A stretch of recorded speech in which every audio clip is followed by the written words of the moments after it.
p.m. Please rise. We'll call the regular council meeting of Monday, December 15th, 2025 to order at 7 p.m.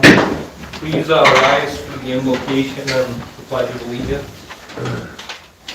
Dear Heavenly Father, we thank you for this opportunity we have of serving you. We pray that you be with each of us here, help us to make the right decisions, guide and direct us, and help the decisions that will glorify you and help raise the city into new and better conditions. For we ask these things in Jesus' name. Amen. I pledge allegiance to the flag of the United States of America and to the republic for which it stands, one nation, under God, indivisible, with liberty and justice for all.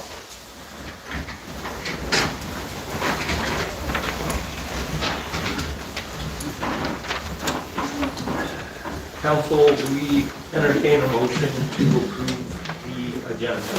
So moved. Second. We have a motion properly seconded. Is there any discussion? Is there any discussion? Is there any discussion? Hearing none, all those in favor signify by saying aye. Aye. All those opposed signify by saying nay. Motion carries. Council, do we entertain a motion to approve the minutes of the regular meeting of December 1st, 2025? Second. You have a motion properly seconded. Is there any discussion? Is there any discussion? Is there any discussion? Hearing none, all those in favor signify by saying aye. Aye. All those opposed signify by saying nay. Motion carries. So we'll move to the swearing in of our new police officer, Brian Norris.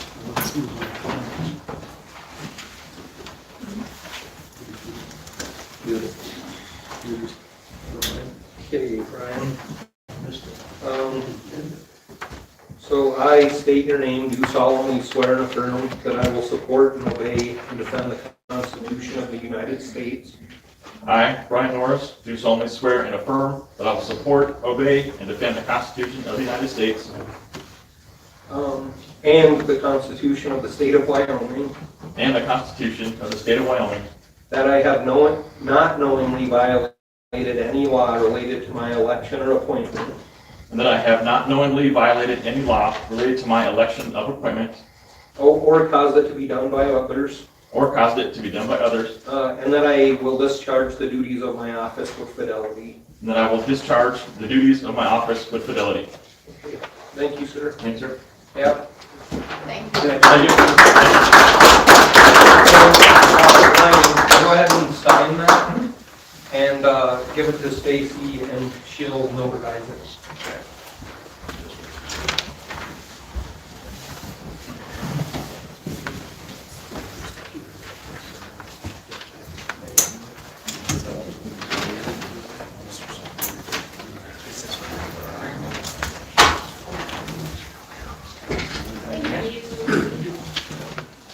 Thanks, Brian. Thanks, congratulations. Thank you. All right, we'll go ahead and move on to nominations for recognition. Does the council have any nominations for recognition? Your Honor, I'd like to nominate Mr. Stunts and his crew at the Fine City Shops to put up all our beautiful city lights. I think our Main Street looks nice and our parks, some parks look nice, and I'd like to nominate them for nomination.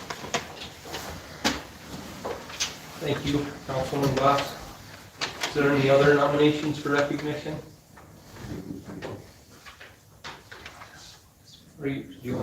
Okay. So I was able to attend my first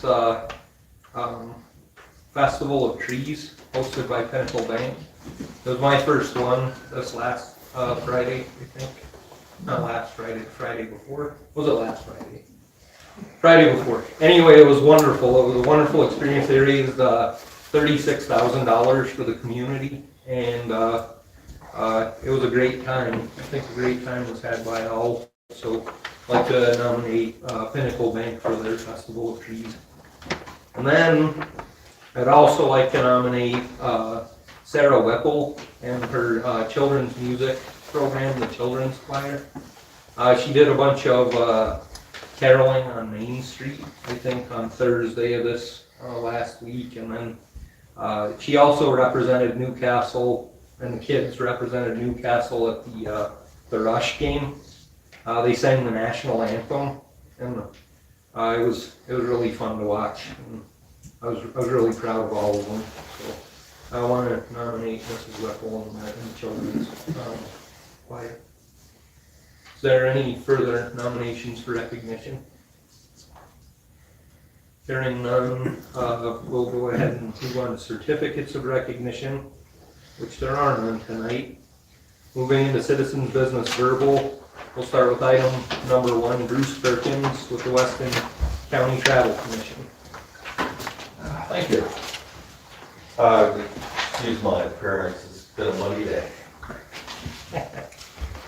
Did everybody get this? I think Stacy sent it out to everybody. I asked if anybody has any questions with this. Yep. Now, this covers a lot, actually. But it covers a lot that we already do. The front page right here, or the second page right here, it tells you how many visitors. In a 3-year period, we haven't even been able to increase 4,000 a year. In 4,000 in 3 years. There's just nothing to bring it, no attractions. All right, and they say we've been able to increase our revenue. They're talking second, the visitor spending. They're basing that on sales tax. All right, so that's how much the 6% sales tax is helping bring in. And before that, the visitors in millions. Okay, well, no. That's a very small increase in a 3-year period. And they want us to increase this by 25 beds a day in 5 years. That is a lofty goal. That is a goal that without help from the state, I don't think we're gonna be able to do it. I'm sorry to kind of, put this forward as a pretty blunt and maybe meager thing, but we need a lot of help. And I'm encouraging the city council to reach out to the state to help us. We do have the income, and we are trying to increase the income, but we need help doing it. We need help not only from the state, but from the community. Then down here, destinations, you can tell you all the attraction, the motels we got, and all the support that we have here. But it's just listed. It doesn't give you an actual description of what they do, how they bring people in, what kind of people they bring in, what the numbers are that they bring in. Those are the kind of things that we need more of as far as information. Another page, destination.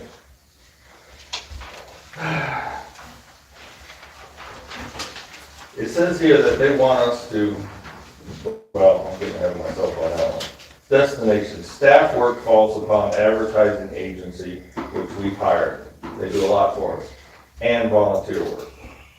All right, we have no employed person. And with their income we have, we can't have an employed person. It's all volunteer work. We try, but we all have jobs, we all have to live just like everybody else. And so it's a second job. All right, and then here's the Wyoming tourism. Destination Development Funds approval development projects for 2026. They want us to help assess and plan. We can't do that because we don't have the input from the city on what's going to happen or what they're planning for the future, or the county, or even Upton. So there's no input for us with this kind of information, so we can redirect our advertising to help. So, it's, again, we need more support. We need support in that direction. Not just from you, but from the county and Upton and the whole community. So I'll stop you there, Mr. Perkins. So, I know there's things in the works, and that's what I'm hoping that you will share with us so we can help plan with the advertising. yeah, so I mean, it sounds like there needs to be more communication and coordination between the entities, right? So maybe calling a workshop or inviting us to a meeting so that we can all sit down and collaborate. Would Well, be, we're also, it was also brought up just this evening, and also our last meeting, about maybe having our meeting out here.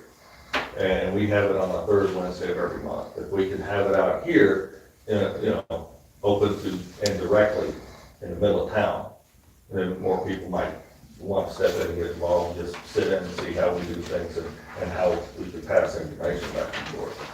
So that's in the works. We're hoping to maybe move up here and have our meetings with that. Recommendations. This is just kind of like a quick draft. All this information with this chart, all common knowledge. I mean, it's the way the state says, hey, look at me. I'm sorry. I don't know. I get a little sarcastic sometimes.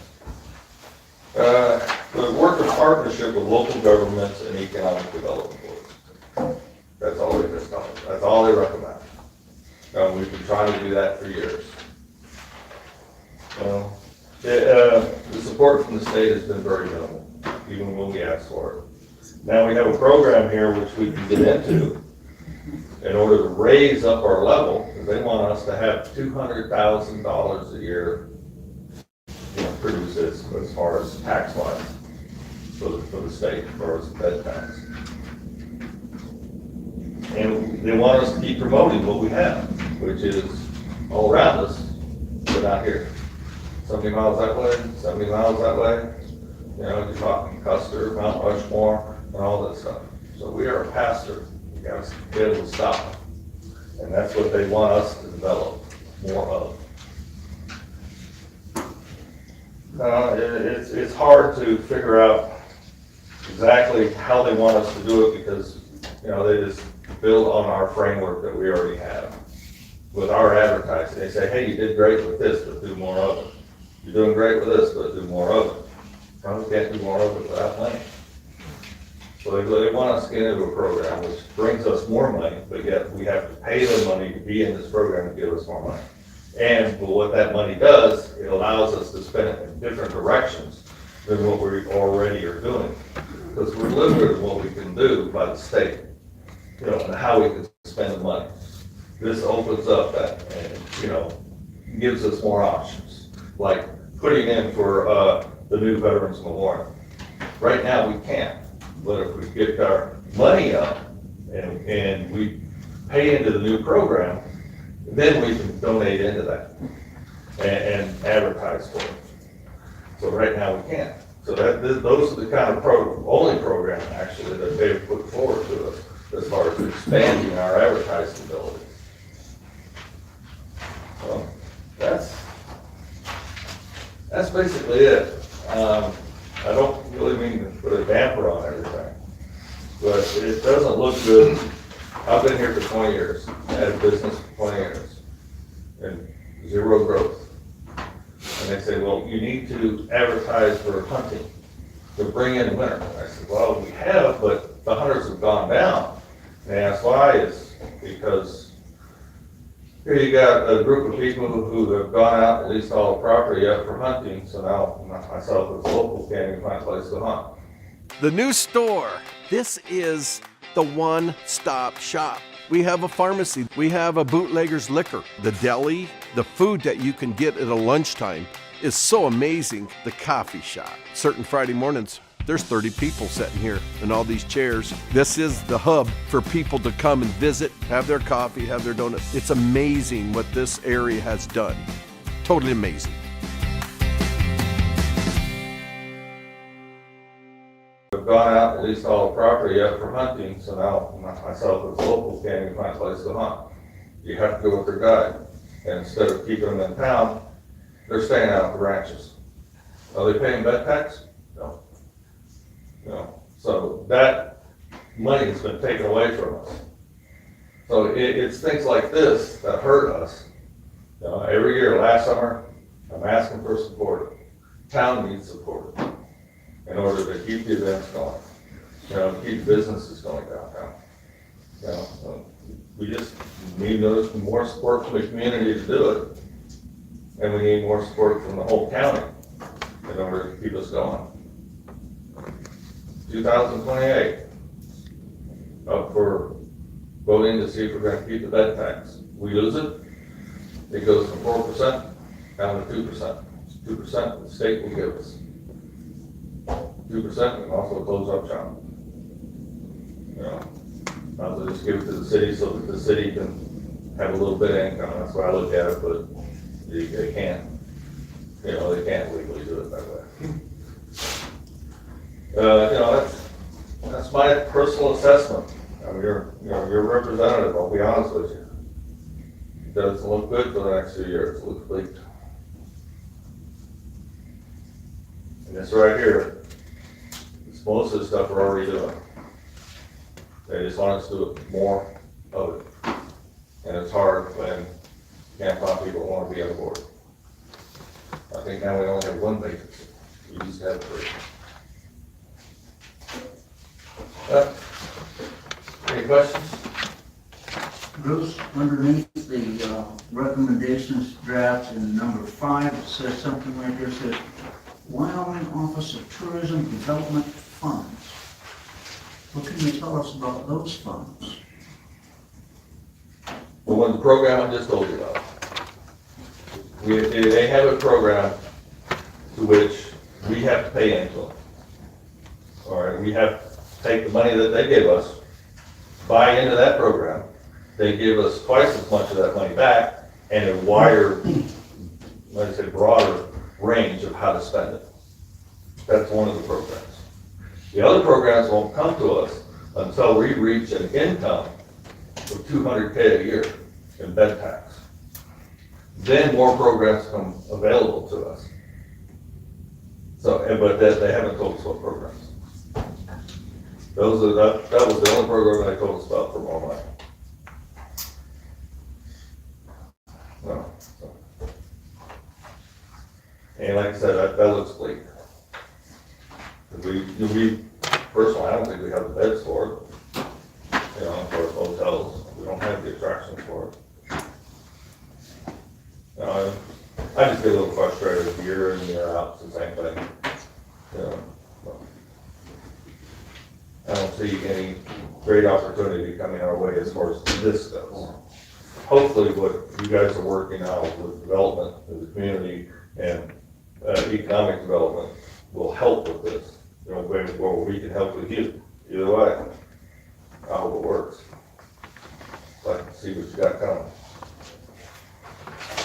So I know it can be frustrating to serve on a board sometimes, but, yeah, keep your chin up. Oh, I'll try, I'll keep going at it. I won't quit on you. You know, if you find anybody who's more qualified or wants to be on the board, bring them on. There's a seat there. Well, thank you, Bruce. I mean, it's definitely a challenging issue, and I mean, I want to see our town grow and thrive too, so all we can do is keep plugging away. Yeah, I do too. I'll stay on the board as long as you want me, and I'll just be honest with you, you know, and I'm sorry, but I hate to be super. Well, there are some things in the works. Yeah. All right, thank you. Hey, Bruce. Bruce. Yes. Hey, on your page 3, on your events facilities, would the Weston County Event Center be in that list? Event facilities, Mm-hmm. doesn't list the Weston County Event Center. All right, we'll get that sent to them.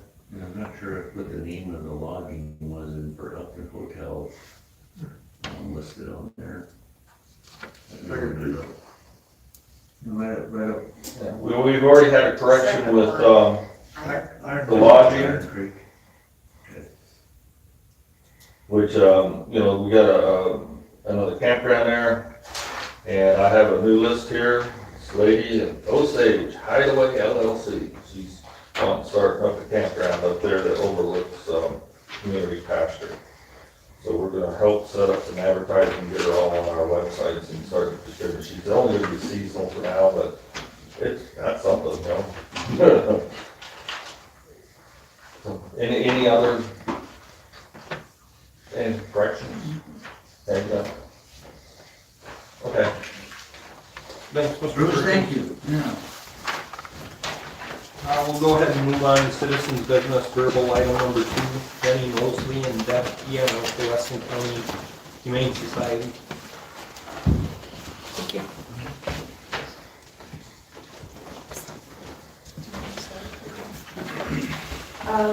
So I'm Jenny Mosley. I'm the new director at the Weston County Humane Society. I started September 1st, and my main reason for coming here today, I guess, is to discuss with you a plan to possibly try to figure out what to do with dogs that are police holds. We have 2 dogs currently. We've talked to the police chief also, but we have 2 dogs currently that basically can't be moved for court reasons, obviously, for a while. We have had one that's been there since September 14th, and one that's been there since October 16th. And those dogs can't obviously be adopted out, they can't be anything until it goes through the court process. And I understand that, and we understand that as a facility, but I'm wondering if there's a way that we can move forward with what options we have so those dogs don't just stay on concrete indefinitely. One dog, their owner was found and it was found through the court system, but one dog, their owner still hasn't been found. And so we're coming to see if there's an option as if these things can be rolled into an abandonment issue, or what we need to do as like a city to meet what needs to be met to be able to rehouse these dogs so they don't just stay in our facility. For multiple reasons, obviously, the cost, because to feed, house, clean, do all that stuff for the 2, right now it's 2 dogs, sometimes it kind of depends, but for that and just for their sake. The German Shepherd that we have there currently is 8 years old. The other dog that we have is about 3 years old, so, And we've had a lot of interest, people, in the German Shepherd, which is, I guess, a court case, and he's considered evidence. So we can't do anything with him. It's been going, what's he gonna do, testify at the trial? There's pictures of him, I don't understand why we can't move these dogs.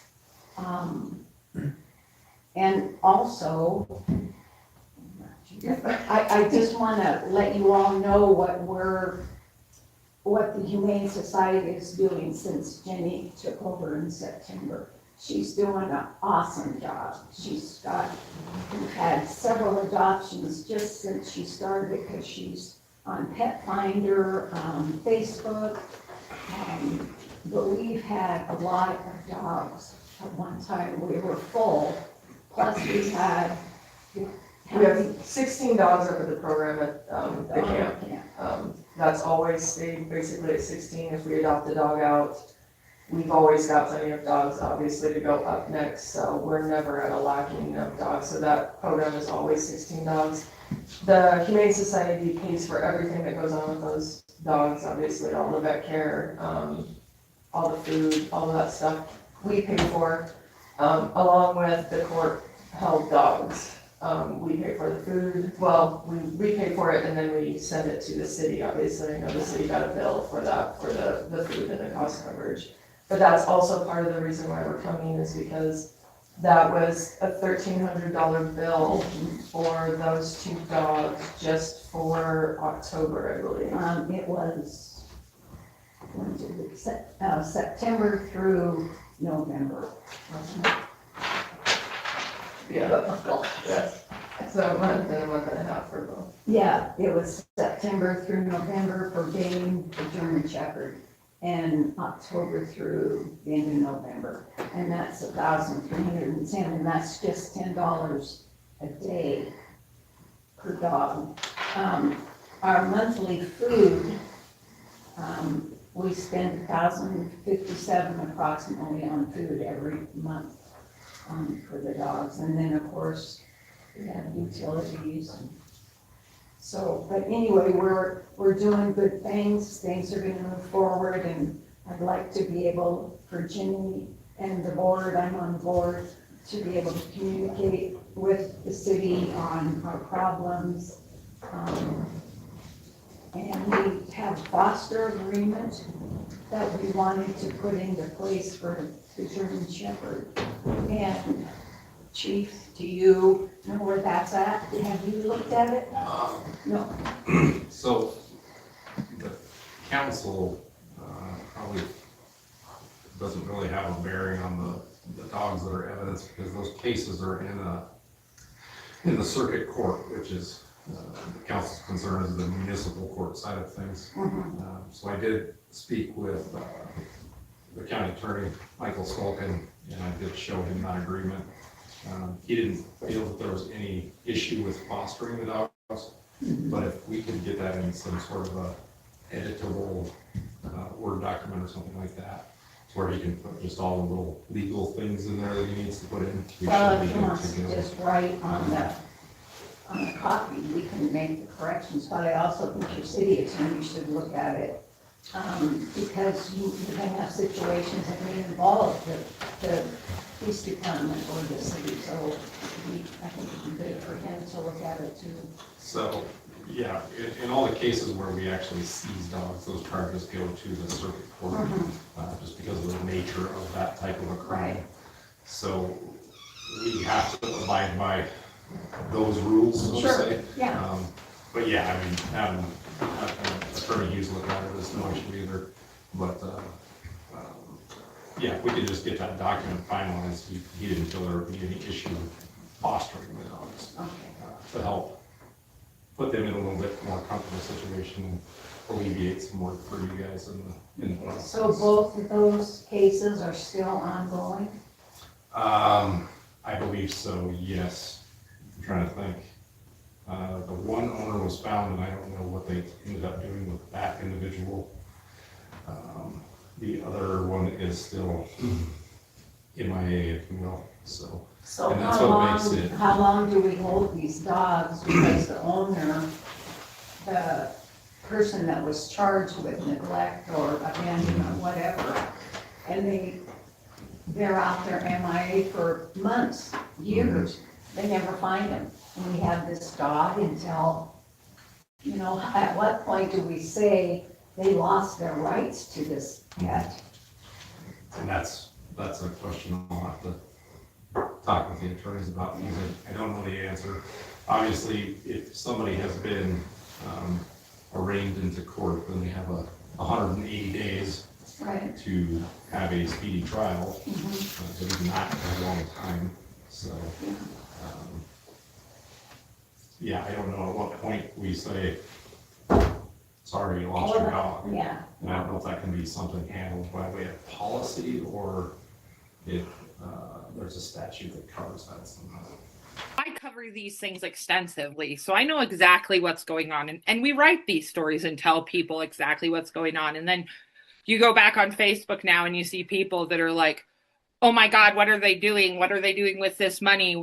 We raise this money for this, are they spending it on that? Like, and I just want to encourage people to go and ask the people that can tell you. Yeah. Like, Or read the paper. Or read the newspaper, because you can go to our website with a subscription and search Newcastle City Council, and every City of Newcastle story will pop up for you. Or legal notice. Or legal notice. There's lots of ways to find that information, and I just find it so silly, because you watch these people ask these questions on Facebook to people that really have no clue what's going on, and then you get this thread of 400 different comments contradict each other and include half-truths and whole lies and assumptions. Yeah. And I don't know if that can be something handled by way of policy, or if there's a statute that covers that somehow. Sounds like we're gonna have to provide some follow-up for you, Deb. Okay. So But I do understand that it's a problem. My family is involved with the Humane Society for years, and used to watch those dogs up there when they're taking care of them every day, start to go kennel crazy, you Yeah. know? And you've had them for years and you can't turn them over, but this sounds like a special circumstance since Yeah. it's. Because there are involved with people words. interested in them, either fostering or adopting. Even if we could just get them fostered. Yeah, Court get them to a case. family instead of Sure. just sitting in the kennel all winter. Yeah, it's a problem, so we can provide you guys some follow-up, before the next meeting. Or Okay, maybe we could get you in touch with chief and the attorney, in between. okay. I have a question. Go If you're withholding animals for district court, why isn't the district court paying for these? It's animals? circuit court. Circuit court. Well, because that's the underlying problem here that you're concerned about, is it's nickel and diming, you guys to death, paying all of the bills and stuff for these dogs that are on some kind of a legal hold, you know, Yeah. instead of just It seems so being silly strays. to me. I think after so many days. I think you should give the dogs away to whomever you want to, but tell them, give them the number of the circuit court to call them if they ever want to go. To show, to If they testify. wanted to come and testify, yeah. I would love to be able to do that. That's part of why we're here, is to be able to get some sort of movement so that we know what we can do with those dogs and move them, because, yeah, it's like, we have 7 dogs currently up right now at the shelter. Obviously, 5 out of the 7 are all adoptable. They're out on everything. I put dogs wherever I can find places to put dogs, so they can be viewed. People are seeing Bane. He's a purebred German Shepherd. People are seeing that dog. People are interested in that type of dog. It's just a matter of like, they do, you know, like, these dogs get very, after so many months, and he's been 3 months, these dogs do get very, very stressed. And I hate sedating dogs, honestly. Sometimes we have to, depending on what's going on. But at least there's an end point, whether it's going up to the camp, which he could easily do once there's an opening. Obviously, that is one of our places that we can do it, but that's still a matter of like, that's an indefinite hold. Same with Rex, the other dog. It's indefinite holds that really just isn't fair to animals that are under our care. And to be quite honest, it is difficult on the dogs, but it's difficult on the people that have to see it every day, because you watch them. That German Shepherd has lost probably 10 pounds since he's been in our care. And there's nothing that we can do about it at this point, because it purely is just an anxiety thing. So it's just, yeah, I guess I'm not familiar, honestly, with all the avenues with this. If I'm being completely honest, I don't know all the ways to go about this. That's part of the reason that I asked to come to this, is just to try to find some way forward of being able to move these dogs off the concrete, whatever way that is. That would obviously mean good care for the dogs, but obviously a weight off of our shoulders, a weight off the city, money coming in, so. Understood. We understand and value you guys' concern, but we'll have to provide you some follow-up. Sure, yeah. And Yeah, I wasn't expecting an answer, you know, I just. can I give this what we drafted to you, double, so you understand? Take one of the dogs. Sorry, my dog's I know I stepped on it in the car, sorry. Thank you, ladies, for coming Thank you, in. thank you for your time. Jen, Thank you. when are your meetings? When are our meetings? Yeah. The second Tuesday of every month, at 2 p.m. Where? Yeah, Other than come shelter. at the shelter. Come visit us, come see your dog. We have We were a boards full. committee, and I believe Chris is on the boards committee, so we like to provide some oversight or some contact with the community and boards. Yeah. Appreciate it. And I want you to Thank you. know we were totally full when Jimmy took over in September, and we're down now, we've got to how many?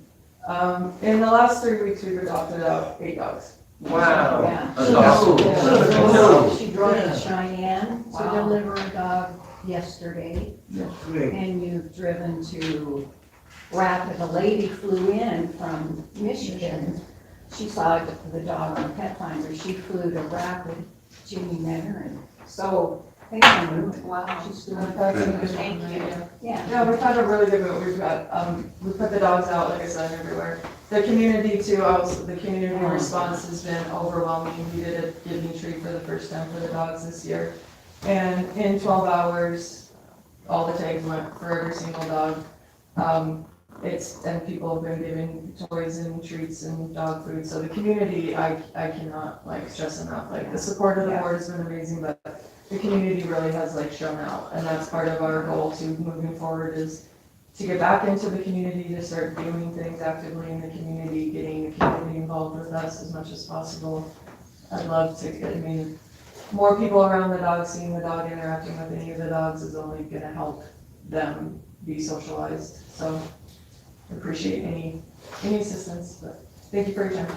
Jenny, I have an aunt that was really actively involved with like a no-kill shelter and adopting out dogs.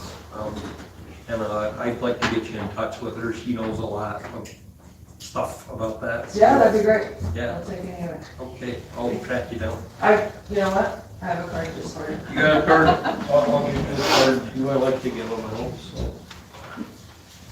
One other thing, you guys, so whenever we've had any sort of animal, specifically dog crimes that we've had in the city, it's sort of just general practice for Judge Dumbrell, if it's a dangerous animal, to obviously seize the dog.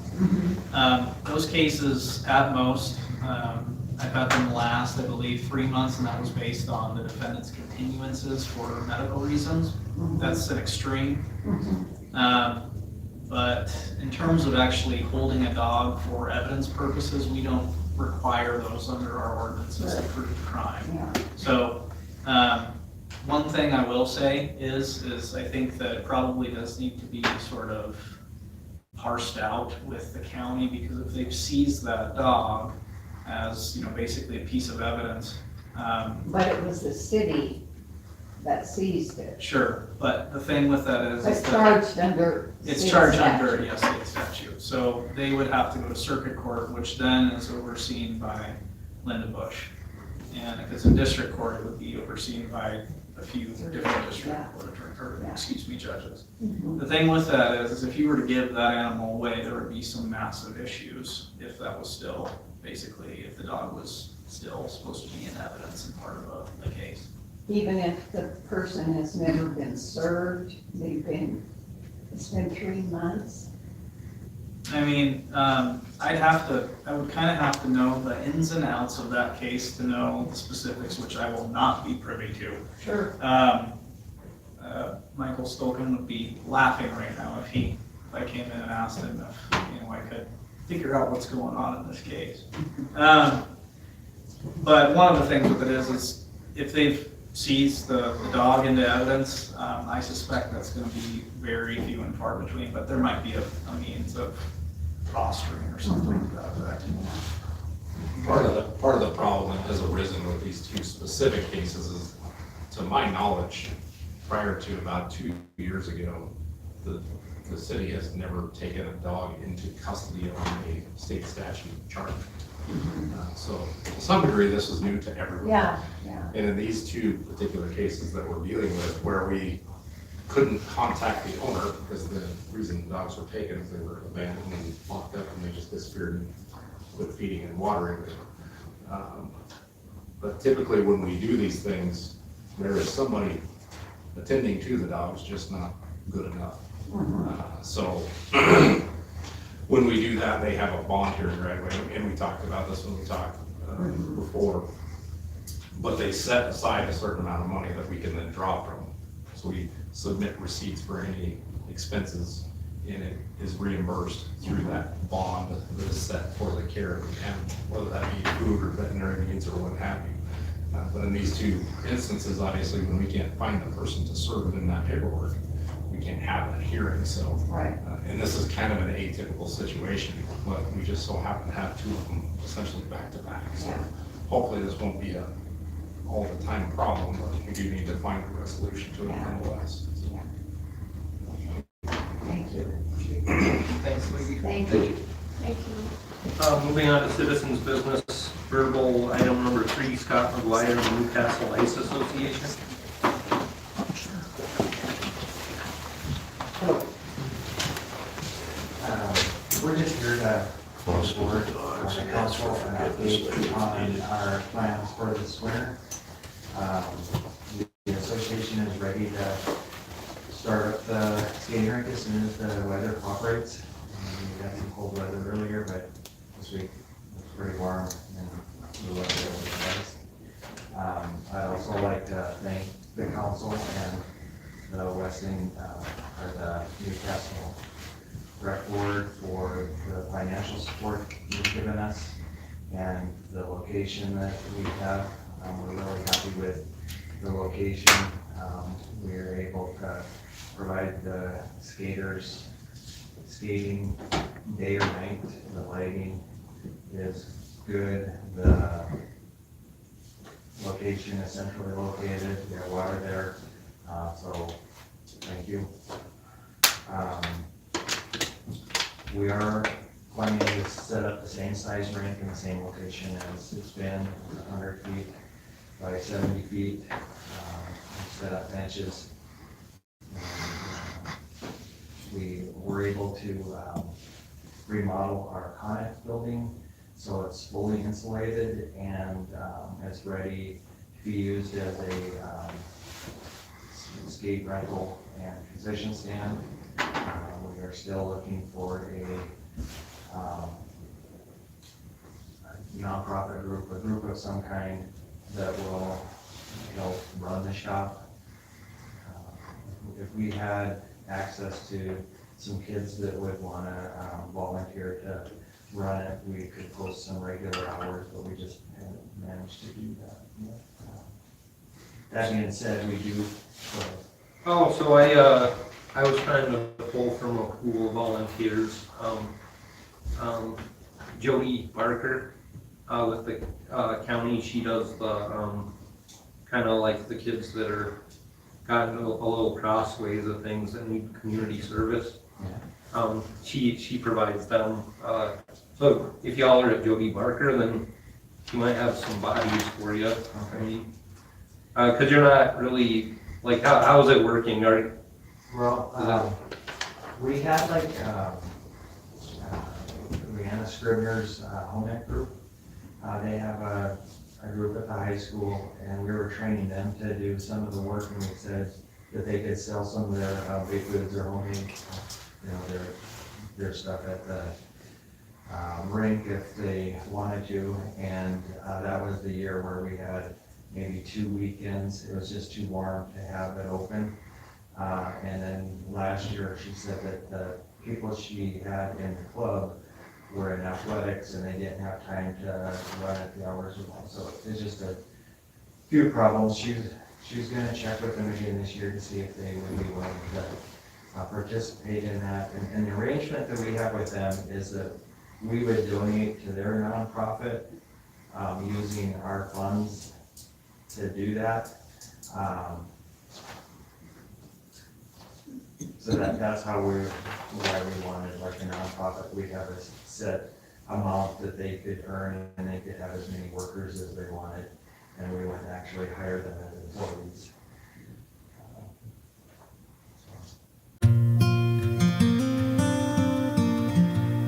This place is full of love. You can tell the people that like to be with old people because they really take care of you good and are very kind. Twice a day, every day, activities people have an organized activity that's always interesting.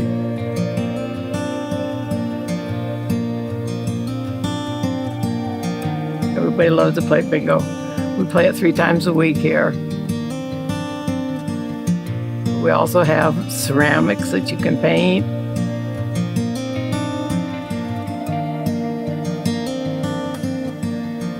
Really pleasant to live here. It's a good place to be.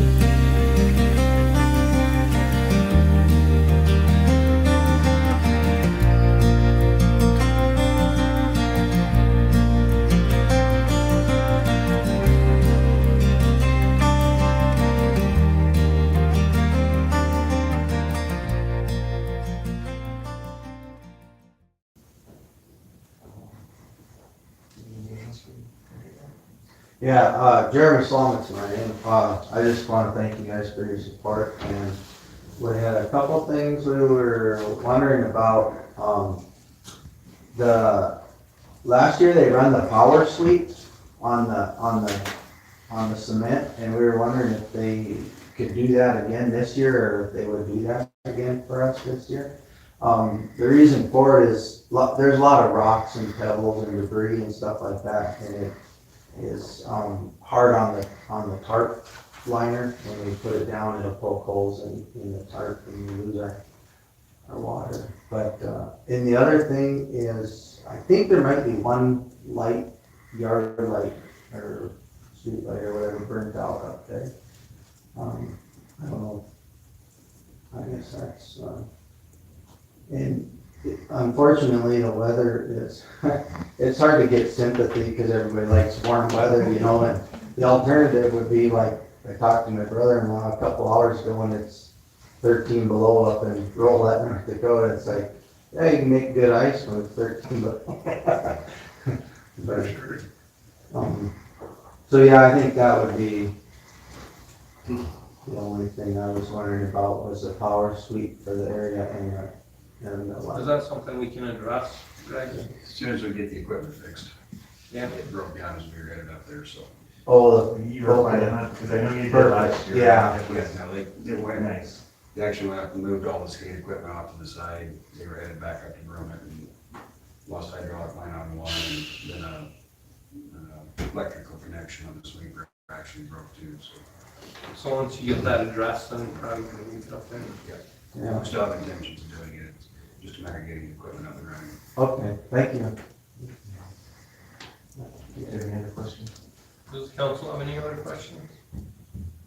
No, you guys have been running for a while now. I think you started when I was first on council, and I just think it's a great service to the community, and yeah, I'd like to see, you know, with a lot of things in the community, I'd like to see it grow and flourish, you know, and there was different points when I was even talking to the folks up in Buffalo, because they have like a permanent structure in town and that they flood every year, and I'd like to see something like that here someday, so. We've often talked about what we could do just to make it more of a permanent structure.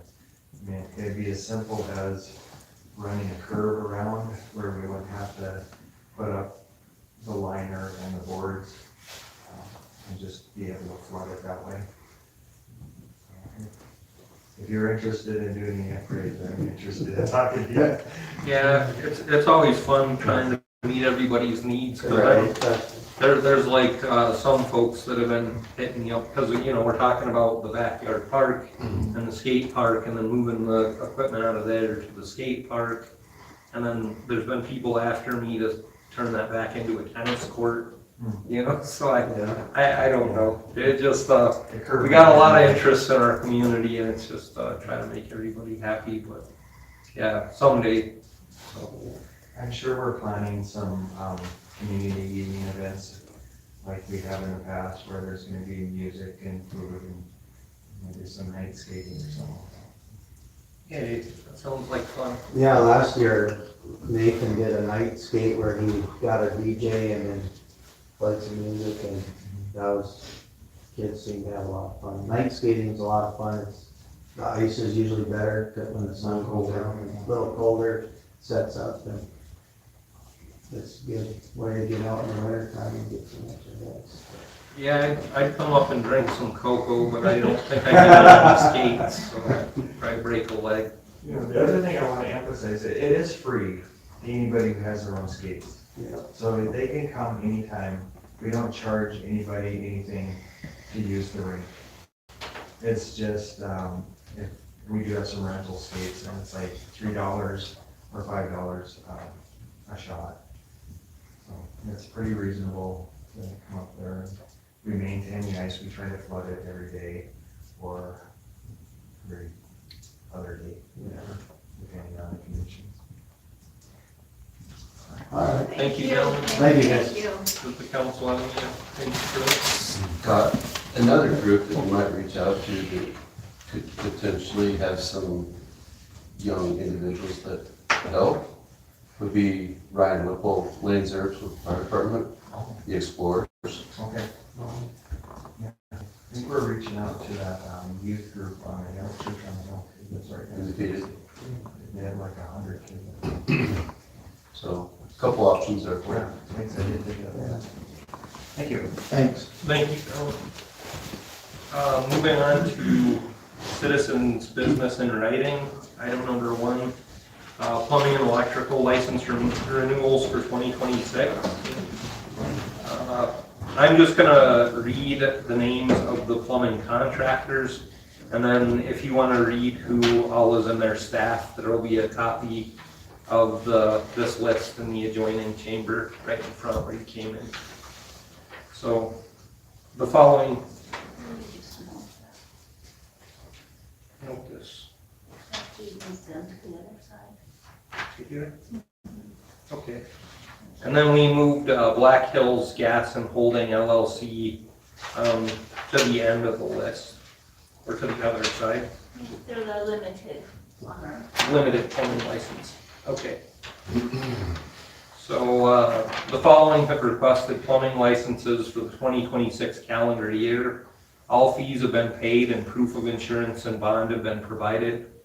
So the plumbing contractor, 21 Electric, Anderson Plumbing and Contracting, Apex Mechanical, Plooster Water Inc., DBA Culligan, King's Plumbing and Heating LLC, bless you, Powder River Heating and Air Conditioning, Summit Plumbing and Heating LLC, Wilson Plumbing LLC. And then the following have requested limited plumber licenses for the 2026 calendar year.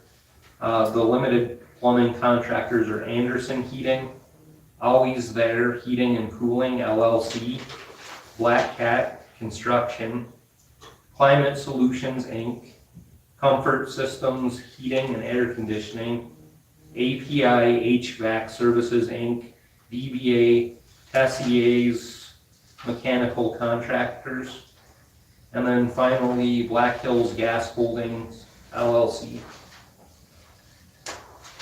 And the following have requested electrical licenses for the 2026 calendar year. All fees have been paid and proof of insurance and bond have been provided. Electrical contractors are as follows: 21 Electric, Apex Mechanical, Darrell's Electric, Homestead Works Electrical, Howard White Construction, Pro Electric Inc., Lone Bro Inc. And that is everybody, and the list of all their staff is in the adjoining chamber, as I stated. Do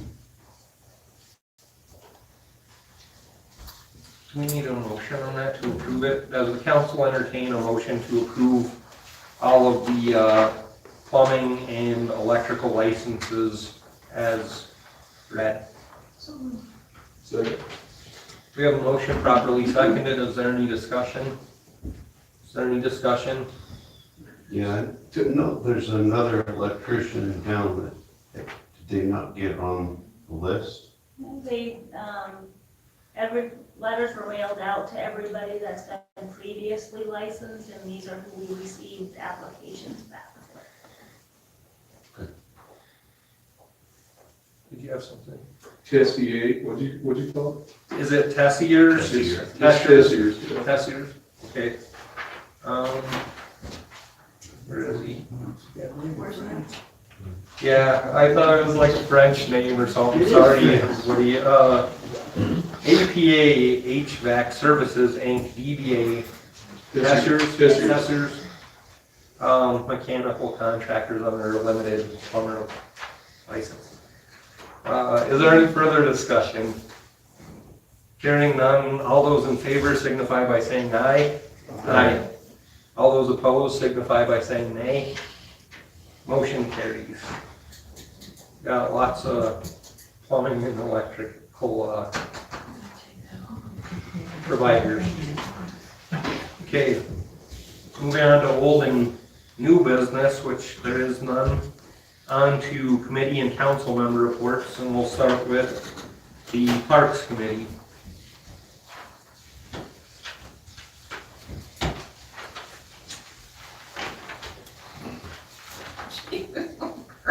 my notes on it. Must be up to you, Ann. Here, I'll throw this at you. You need a new one, Councilman? Do you not have one, seriously? No, I had them, I don't know where they went. So we did meet, we discussed the fence for the backyard park, got a quote on it. The quote we got back was right around 25,000. We did get some feedback from one of the homeowners. We're looking at putting a 6-foot fence up behind those residentials. There's one homeowner that would like a 4-foot, because they would actually like to see what's going on over there. So I know Greg's been in touch with the car, and you look at getting a new quote to adjust for that. Other than that, just kind of waiting on those quotes. Then we discussed the bike path going from the port of entry out towards Morrissey Road. The quote that we got back from the state has pretty much doubled the cost of that project. Councilman, if I can correct you, that's the engineers. Or the engineers. Not the state. Pretty much doubled the cost of that. And a lot of that is due to some requirements that they're going to implement, like putting bolsters in on all of the large driveways, like Shortstop, the feed store, the Newcastle Motors, to where there's specific entries and exits into those, for safety reasons for the sidewalk, obviously. So the committee's pretty much kind of put a pause on that, and we looked at potentially taking the funding that we have to do a project with and going out to Gray Addition and tying in from Duff Avenue back to Highway 85. On South Summit. On South Summit, yep. And that would be the Parks Committee's recommendation, is to move forward with that project and look into the other project a little further, given the cost of it. Mr. Mayor, if I may, the original cost estimate was $958,000. At the end of the finalized set of plans, it's now $1,870,645. So the cost to the city would end up being in excess of $972,000. We have $40,000 donated for construction costs. A little shortfall there. There it is. So, would the council entertain a motion to shelve the port of entry to Morrissey Road pathway project for a future date? So moved. Second. So we have a motion properly seconded to shelve the port of entry to Morrissey Road pathway project. Is there any discussion? So another reason to shelve this is we move forward with this project, we're gonna look like the bad guys. Blocking off parking and entries for that. So I think we really need to take a good long hard look at this and see what it looks like to move forward with this project in the future. I agree with you, Councilman Kenny. And with the increase that much, I mean, we just felt it would be fiscally wrong for us to spend, to spend that kind of money.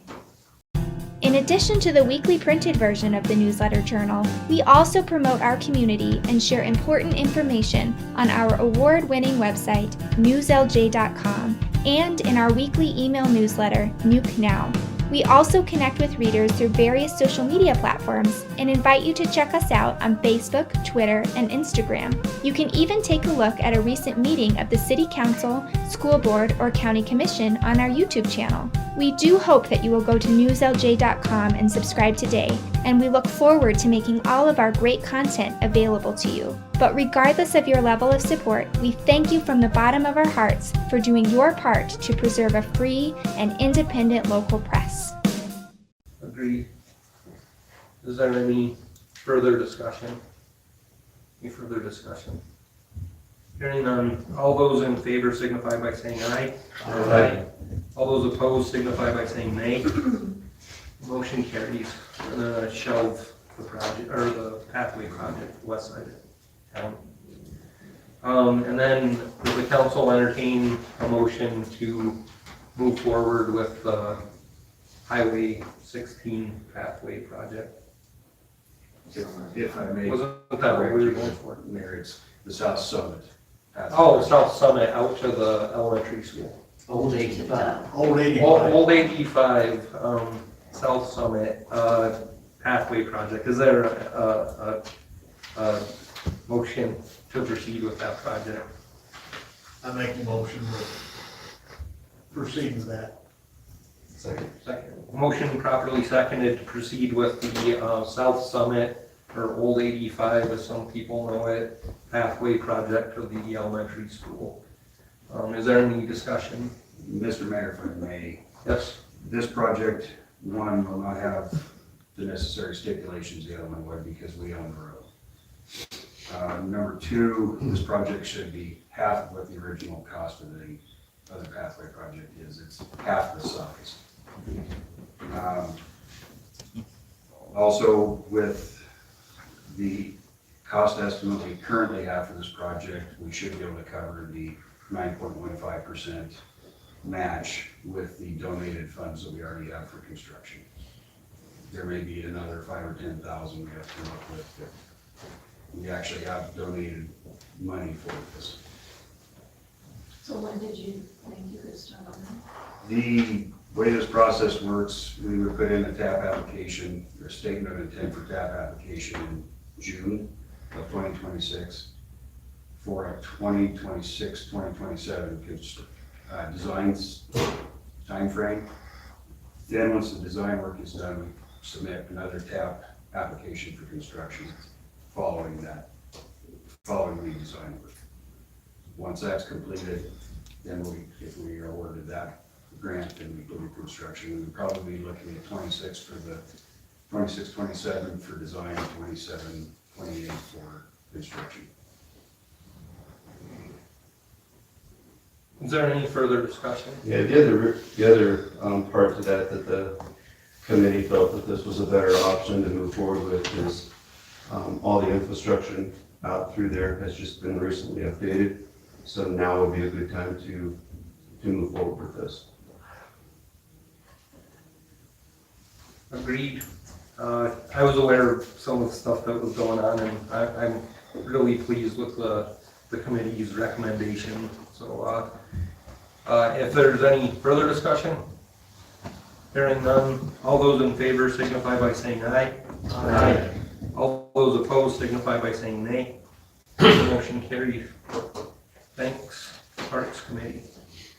So we'll go ahead and move on to the Water and Sewer Committee.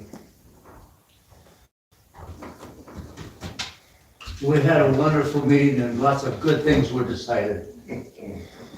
Now, I will defer to Mr. Stone. Yeah, there was some topics that we had that were kind of disconcerting. The rate increase we discussed for future uses and projects. We've kind of gotten some information from Mr. Stump and that, him talking back and forth with Carl Brown from the study that was done. Sounded like there was some discrepancies and some things in there that probably wasn't either looked at or covered correctly. That we're probably going to be short on a few projects moving forward.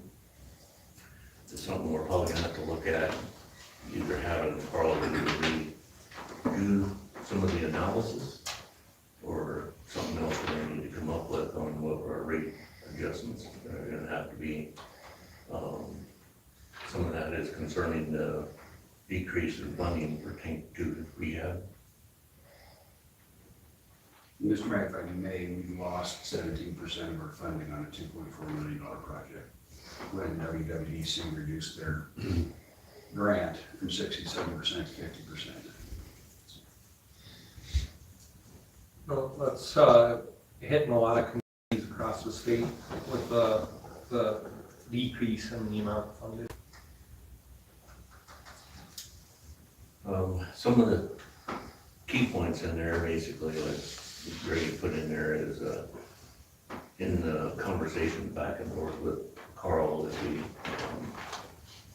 overestimated the expenses on some of the projects, but basically kind of get some feedback from Carl that we'd probably still be okay with our standard rate increases, but I don't have my notes with me too, because they're all in my other pieces, but we were probably a negative 50% less than what we were anticipating. 5.2. 5.18. Yeah. In the sewer. And we're gonna have to have a rate increase, is what we're saying. Yeah. Which we knew we were gonna be having rate increases, because we tried to put in 3 to 4%, annually to try to keep those rolling covered, so we're not hitting our people that's paying the bills, 14, 15, 20% at a time, because we're not increasing these on a routine, continuous basis. But looking at the comments and everything back from Carl Brown, it was just kind of disconcerting of how much gap was in between that. A lot of discussion, I guess, with some chapter 26. Most of that was our attorney views on clarifications, but it wasn't really all that bad, but what you had there, which is going through everything that was changed. I was expecting a lot more from you that night, so it was kind of a... Mr. Stumps did a very good job. So really, that one didn't have a lot to cover there, just had a few things in there that cleaned it up. We did discuss deposits for services, mainly is from rental properties and that. Some of them that are being either delinquent and they just skip town, and how do you cover that cost? The city either eats that one, or it has to come through that other people that's got the services have to come up with covering the cost of that. And so some of that discussion was where does that fall? Having to maybe raise that deposit, does it come back to the landowner of that property if that renters skip out? So there's some things in there we're still working on how that's gonna flush out. And then the repair costs. Greg can probably talk more on this, on the repair costs and our project costs. He did present some spreadsheets in that to us on the expenses incurred on major water projects and that, so that was good to see what those have been costing us. And then also with the project reports, most of the stuff that's been going on since I've been on the council, this one here that you put together was from back in 22. So when you look at the money that's been spent already in the past several years and what we've done for projects, sometimes you don't really see some of the stuff going on in town, but when you start looking at this list, pretty substantial amount of money that we've invested in the community already. In the piece of paper that he got in the spreadsheet that Greg did for us, the finished projects from 2022 to 2025 for this little city was $8,421,000. I mean, that's a lot of work going on. You don't think of it that way until you put it right there, black and white. Mr. Mayor, for me, those two reports are also preliminary. I just wanted to see if that would be something the council wanted, or committee and the council would want to see. And we'll finalize the reports for you shortly. It's appreciated. I like seeing them, so that we know we're spending the money at the beginning of the budget year and that, and then the projects go on through the summer, And, some people don't see this, it's like the one that's by the museum. When you're driving through town, people don't really see that unless you're affected by it in the area that you live in. Another one of those projects, perfect example of all five. Very few people saw that project. That was a huge transmission project for we live in. Any of the other committee members have anything that might have missed? Covered it. So everything was for informational purpose, and we don't need to act on anything, right? No recommendations. Thank you, Water and Sewer Committee. We'll go ahead and move on to penny tax. It came up in a meeting recently with our neighbors over in Upton and with our grant writer, Beth Blackwell, that it would be a good idea to go before the Board of the County Commissioners and get a penny lodging tax, or it's a penny tax for tourism type activities put on to the ballot for the citizens to decide on. So we need to have both of the incorporated towns in the county go before the county commissioners and ask them.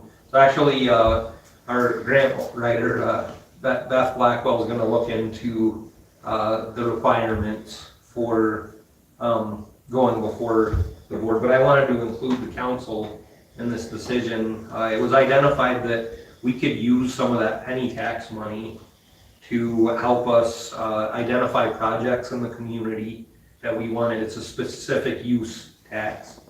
It would identify projects that we have in the community, like our streets, for instance, that seem to get, a lot of people noticing that our streets aren't in the greatest state of repair.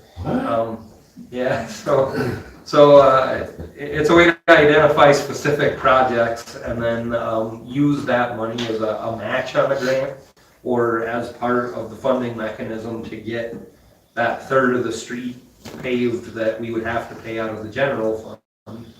So, I would like the council to approve us moving forward with approaching the county about an extra penny tax in the future. I think it doesn't go on the ballot, but there is like a funding app or an application. So we have to identify the projects and then fill out an application to take before the commissioners to get it on the ballot. Again, that's a lot of the legwork that our grant writer is going to look at, and Public Works and everybody to try to figure out what we need to do. But I think it's a good idea. So with that, does the council entertain a motion for me and the Public Works Supervisor to move forward with trying to do an application for an extra penny tax? Your Honor, I move that this city join with the city of Upton and we do it together to get this penny tax going and put it in front of the county commissioners and get it on the ballot. Is there a second? Second. We have a motion properly seconded. Is there any discussion? Is there any We've talked discussion? about this for a lot of years. I mean, trying to get this done, so I think it's a It's great gonna thing. take track, like you said, it's a county road. Right, And trying to get right. that information up there to get this one, obviously knowing that this could be a hard sell when it's a countywide road, because right now, we're maxed out with what we can have ability to raise funds with. Without this extra penny tax, we're stuck with what we already have. Yeah, so council, this is something that I've been in favor of for a long time, and the reason being is I drive the entire state for work. And I go, when I'm down in the southwest corner of the state, I'm in Rock Springs, I see power of the penny signs everywhere,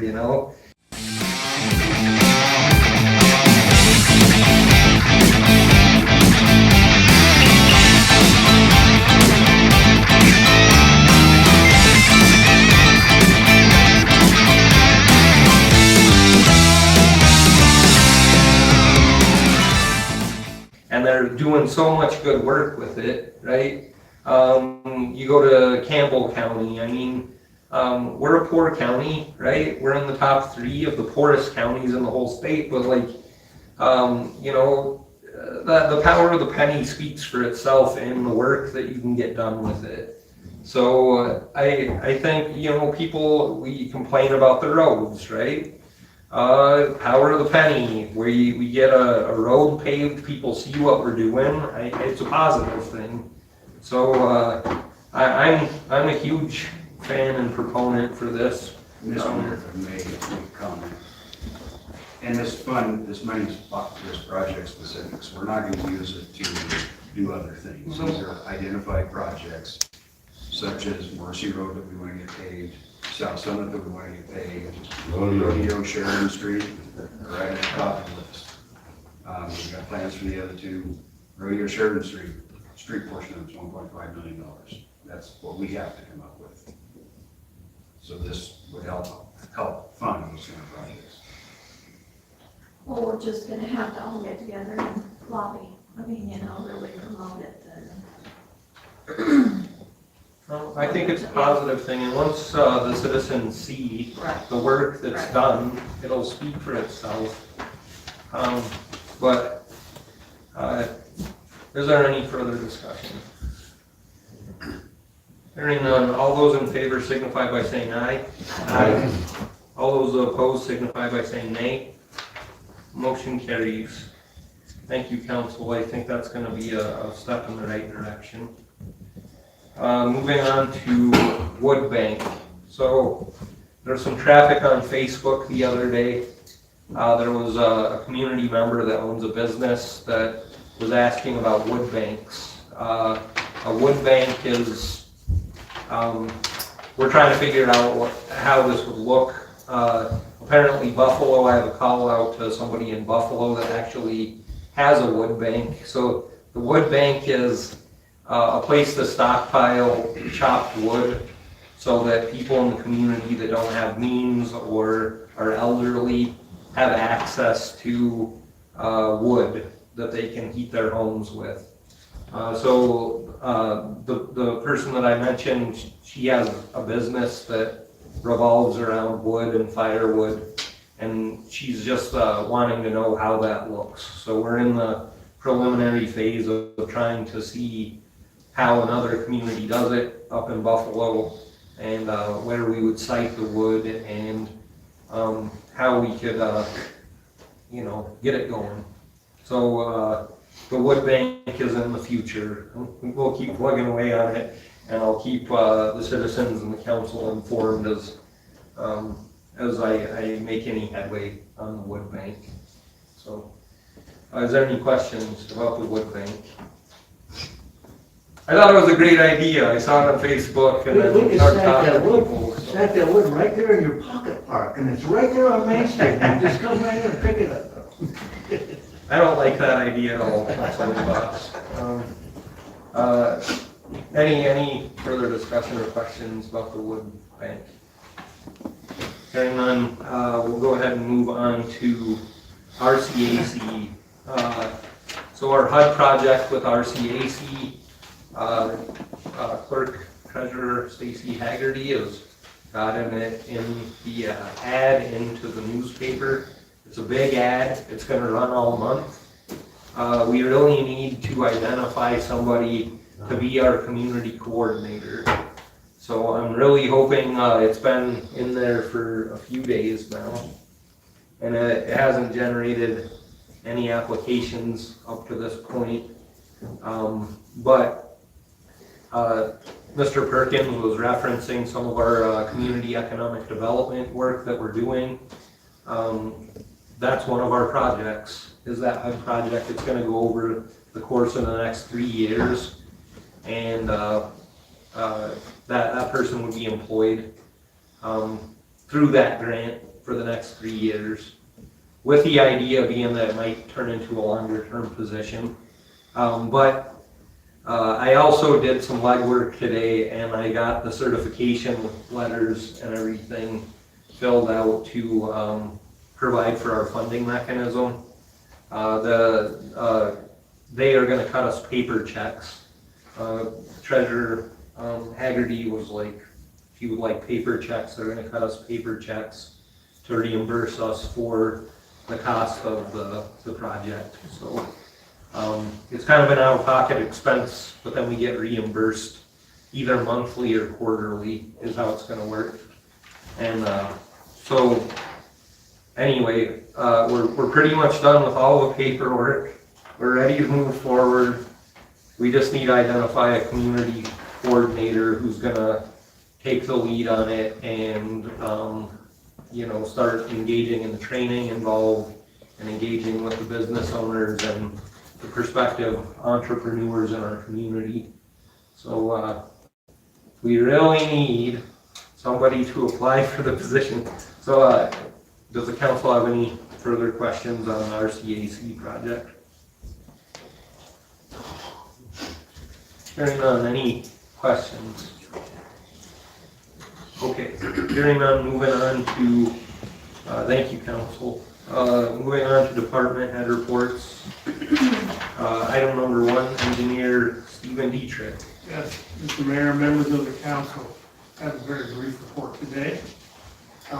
Under the building department section, we have one ongoing residential construction project. It's a house addition and remodel.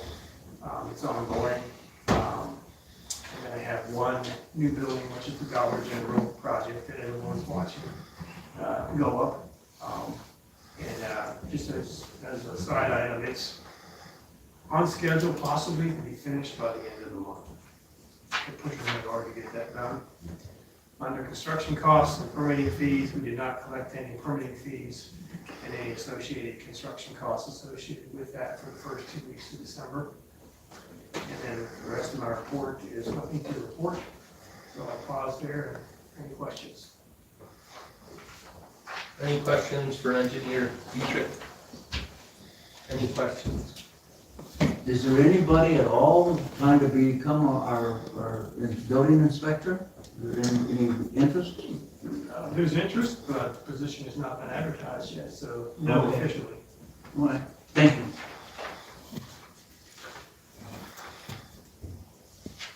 Okay, if there's no further questions for engineer Dietrich, we'll move on to item number 2, police chief Derek Thompson. Thank you, Mr. Mayor. My first item is the calls for service between December 1st and today. Newcastle Police Department 157. We made 5 custodial arrests and issued 6 criminal citations. Weston County Sheriff's Office 82. Upton Police Department 96. Newcastle Volunteer Fire Department 6. Weston County Fire Protection District 2. Upton Volunteer Fire Department 3. Newcastle Ambulance 17. In Newcastle, there were 12 of those calls, 5 were transfers from the hospital, and the remainder were Weston County calls.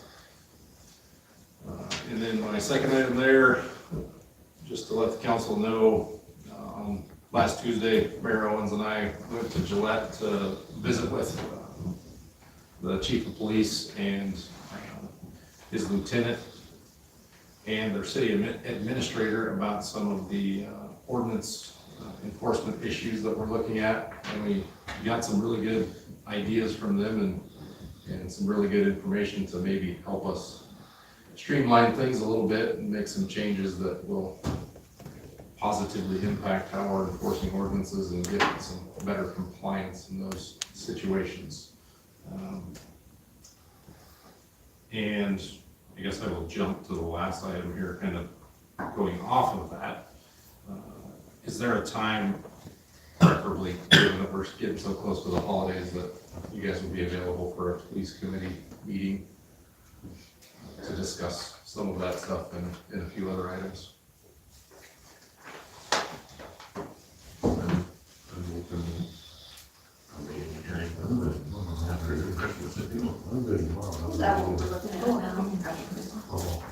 I was just gonna go after the first of the year, because between Christmas and New Year's, folks like to take a long time off usually. So, I mean, we can do that too, but whatever works best for you guys. Yeah, so look at the 29th. I'm not going anywhere. I'll be here.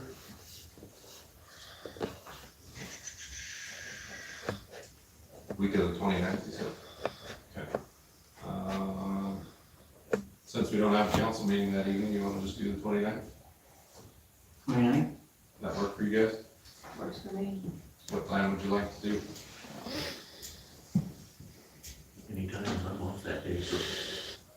Let's do it early then. I mean, you know, whenever. Early? I mean, whatever works for you. Get it out of the way? Yeah. 8 in the morning? Sure. Okay. Exercise. 8 a.m.? 8 a.m.? Okay. Is that too early for you since you're on vacation, Dawn? Donuts. Oh, yeah, good. And we're gonna meet where?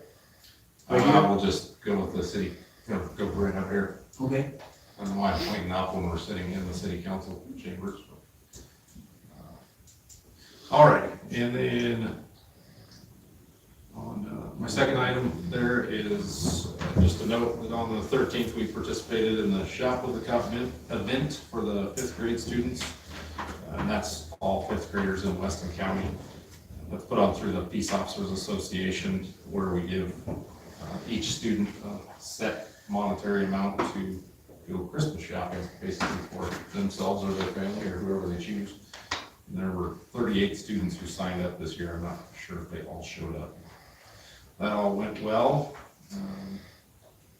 Then my last item, I will start sending out the reports on Friday before the council meeting, so you guys have a little more time to review them before you show up at the meeting. Thanks, Chief. And that's all I have. Is there any further questions for Chief Thompson? Chief? Yes, sir. Did you see any, you have here, they offered to send some staff over to do a presentation to our council, what? Yes. What were they gonna present and what did you think of it? They were, I guess I don't know exactly what they were gonna present, but they have a presentation they do for their council every year. I think they were mainly trying to help give us a little better idea of how to approach certain issues and what they've had success with and things of that nature. The city administrator, correct, was the one that gave us that offer. And Yep. He seemed to be a very knowledgeable fellow, so I think he You recommend that, could we do that? Yeah, we're gonna try to, so, since I was there too, I guess I could provide you a little bit of insight on how the meeting went. Well, Chief had to put up with me talking too much, which is kind of par for the course, but, the city administrator for Gillette, and then, the lady that's kind of in charge of some of their nuisance ordinances, have kind of a canned presentation.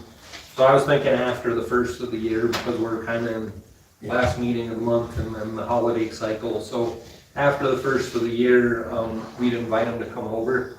And it was a really great meeting because the chief and Gillette, his lieutenant, the city administrator, they were all very welcoming. And they were very supportive in the fact that they could, they said that they're willing to cross-train with our staff.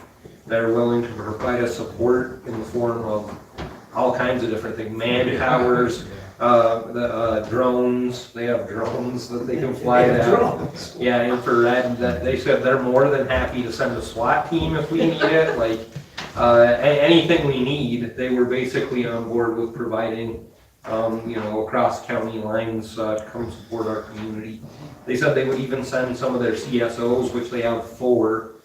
2 of them are sworn peace officers, and then 2 of them are just for ordinance-specific infractions.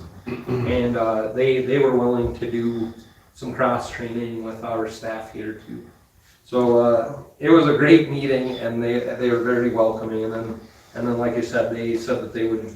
So any additional training. So I was figuring like a workshop prior to one of our council meetings, we could have. The city administrator with Gillette, and then that lady that he designated come and give that presentation. So if that's something that the council is interested in. Oh, yeah, I think it sounds good. Okay.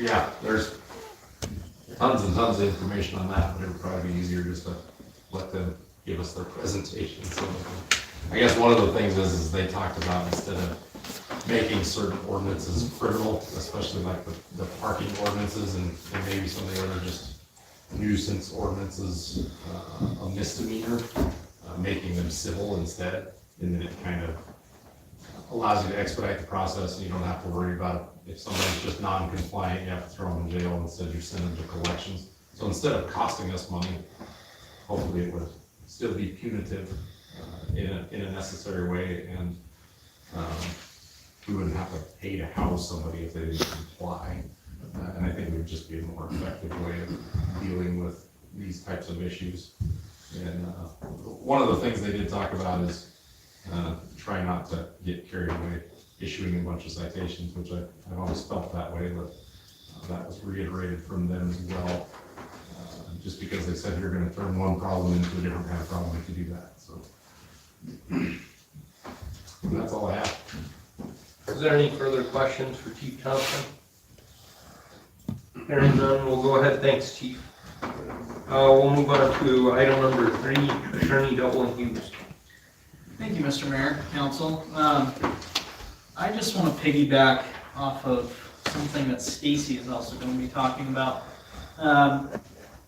The new ADA compliance that's listed under her section there, Congress has mandated a new compliance with city governmental websites. And it goes into effect for cities under 50,000 people on April 27th of 2027. The program itself that the city is supposed to have is a very long name that I do not recall at this point in time. But what it basically does is it allows a myriad of different disabilities, individuals with disabilities, to access certain documents and public documents without having to, say, come down to City Hall. One of the things that's kind of obvious now looking into this is that even with the download of whatever software that the city's going to have, there's going to be some costs to getting that set up, and I suspect it's going to be very complicated.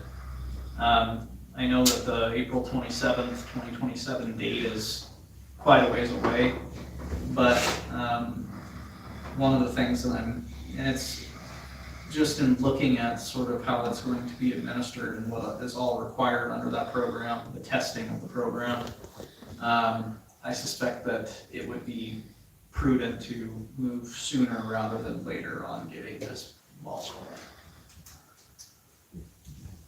And that's all I have, Mr. Mayor.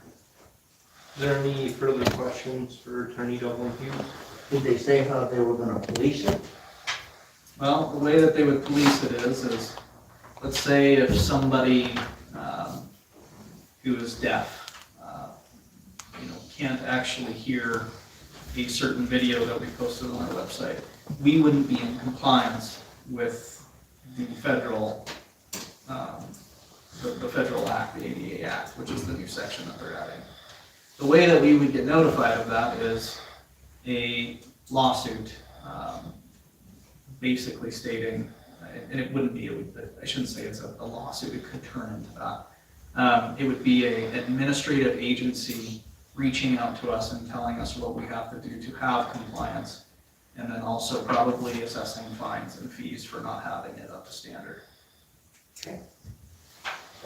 Is the federal government gonna put any funds into this? I'm not entirely sure on the funding aspect of it, but the compliance that they kind of have set up, it's broad, so I'm suspecting it's somewhat expensive.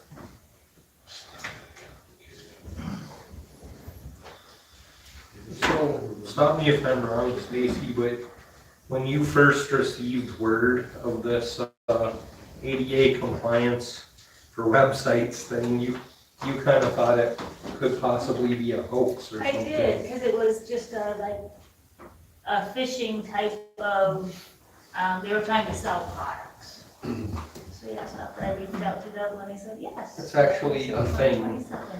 So our website will have to be, by 2027, will have to be ADA compliant. So people that are blind will have to be able to hear what's on the website if they. And I don't know exactly what the program does, council. I'm not an IT person.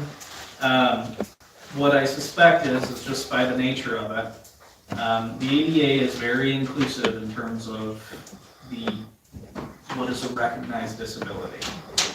And so what inevitably is going to happen is that certain things will have to be observed in terms of giving out documents and the accessibility of documents and videos and the things that we post that just by definition require some, how do I say this? Probably quite a bit of software and quite a bit of updates is what I'm assuming. So the government, I mean, they will give us a list of what they, or they'll tell us what.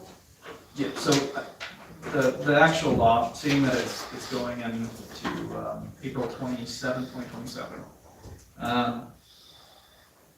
What I think that they're doing is they have the law rolled out, but the compliance of it, I don't know if they have hammered out specifically yet. I think it goes into effect for cities above 50,000 residents this year. And so I'm sure that, for instance, the city of Cheyenne has been having a lot of fun with that recently. But the exact particulars, I'm not entirely sure on. So if I can hijack your report a second, I did reach out to Jen with Sagebrush Market regarding that and see what she, would quote or what, if she would, be able to implement the ADA compliance. And so she did email me back the estimate that you guys have. And so it looks like the one time is gonna be the $500 for the first round, and then a $750 for those, what they call plugins to continue to have it to be monitored for the ADA compliance. Then Bob Bonner actually emailed me also today after seeing our agenda and said that he had already had worked on some of this stuff because Colorado has already been required to do this. And he offered his assistance, of course, for a fee, to try to help with it as well. So I can continue to get more information if the council would like and continue to pass things on. The other thing I had was one of my first initial mailings that I assumed was, they were just trying to get us to purchase something. And if we wanted to check into that, I'm happy to check into that with the muni bid as well, but. So do we actually know what we have to upgrade? Or do we know? I sent Jen the, that big list of the program that they said you'd have to have that you sent me, Dublin. And I'm understanding that she figured that these plugins would meet that. I can't be guaranteed when it comes to getting all of the rules out there where it will be. The thing that's tricky with this, just by definition, so the law can state that you're required to have this, this, and this. The thing that's going to that everyone's going to run into, at least in my mind, when it's a smaller municipality, is I can read that law, right? And I can say, well, we need to have this. Well, I have no idea what program that you would need to be putting into, said website. Kind of requires a bit of legal technicality as well. One of the things with it is if they say that this will make it compliant, I have no real way of checking that other than maybe using it once we have it. So do we tell Stacy to go forward? I mean, do we say that what Jim's offering us is gonna cover us? I mean, at this point, we would have to move forward with, if they say that they can implement the program, then yeah, so then we could check it, but I can't delve into that without having any sort of hands-on on the program unless it's downloaded and put onto the system. You just do what you think needs done. And council, to be fair, I know I'm rushing you on this, but that's just because of the nature of it. I don't know how much is gonna be needed to download it. And Stacy could pull a few more quotes and bids and see what else they're basically uploading and come back to the council if that's the council's desire. So does the council make a motion for Stacy to continue researching what's required to meet the ADA requirements for the city's website? So, We have a motion properly seconded. Is there any discussion? so Stacy, have you heard from any of our representatives from WAM on any of this? I'm thinking that might be a good You might need to reach place out to them. reach out, especially with their connections with legislation and just kind of see what direction that they're going.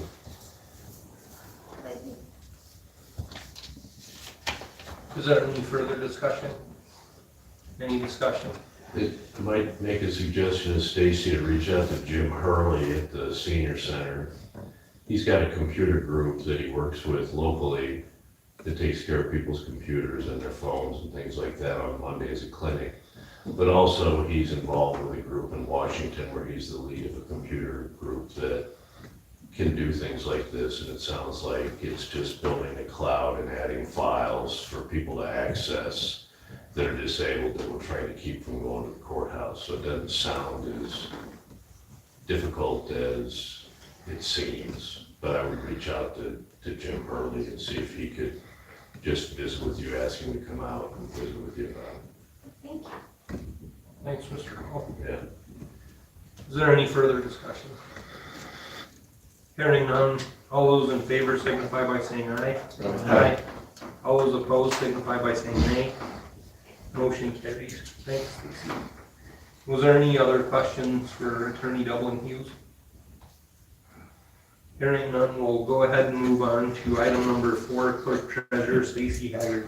Thank you, Mr. Mayor. We're pretty much wrapping up audit. I believe they have the majority of the information they've needed. They've tentatively scheduled, weather permitting, their presentation with the council February 2nd, which will be the first meeting in February at 6 o'clock. And I'll send a calendar invite reminder out to everybody. We've obviously already covered all the ADA compliance information. I would like to request that we are able to close the City Hall office on Friday the 26th, if possible. So moved. You wanna go for sunlight, drop, crash it. So we won't have a meeting before then. That sounds good. No, better than that. No, you're not gonna, He said tell the first. oh, tell the first one. No, I The- think he the was second. meaning the second, second. the day after New Year's. Cause it's a Friday. But it's a Friday. Yeah. Well, right, but I'm just requesting the 26th, not But he Friday. was Well, wondering if you he was wanted just asking. Oh, I apologize, John. No, You're gonna come in on the second? Okay. I'm sorry. Okay, we have a motion to close City Hall, the day after, Christmas, that's on the 26th. And properly seconded. Is there any further discussion? Any discussion? Is there any further discussion? Hearing none, all those in favor signify by saying aye. Aye. All those opposed signify by saying nay. Motion carries. Hope you guys have a good day. Thank you guys very much. My last item is, were there any questions on the financial reports?